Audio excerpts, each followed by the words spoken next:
अस्सलाम वालेकुम। मेरा नाम तनवीर बीबी है। हमन मेरी दूसरी शादी कर ली है। मैं कली कर रही हूँ। बच्चे छोटे ने, उन्होंने रोजगार वास्ते लैसां वाली दुकान आई, उन्होंने को नहीं विकदी। जो हो सके तो मैं करियाने वाली दुकान जी अज अगर लैसां की जगह तो करियाना पै जाए तो मैं अपने बच्चों वास्ते हलाल रोजी चारा ने कमा सकनी हाँ। मेहरबानी हो जाए। बच्चे मेरे छोटे ने, स्कूल जाते ने सारे, उन्होंने अखराजात मेरे ते मैं कली हाँ।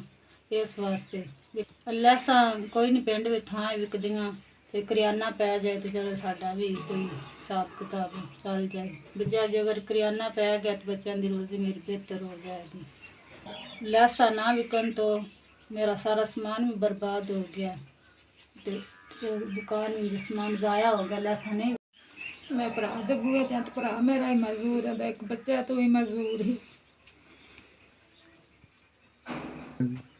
जिंदगी मेरी एक अजीब बन गई है।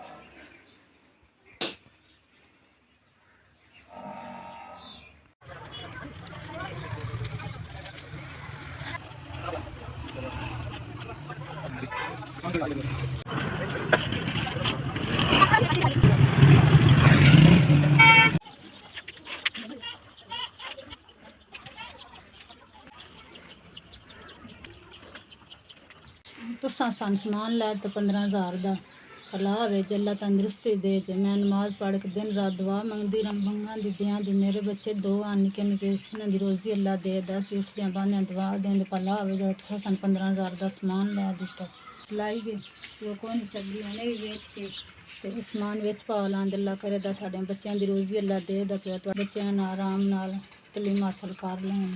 जिन्नियां दुआवां मैं देनियां थोड़ियां ने, कुछ माड़ियां दी मदद कर दिओ। भला होवे अल्लाह जींदे रहो, अल्लाह सुखी रहो, अल्लाह तत्ती वाह ना लगे। भला होवे अल्लाह सोना तंदुरुस्ती दे।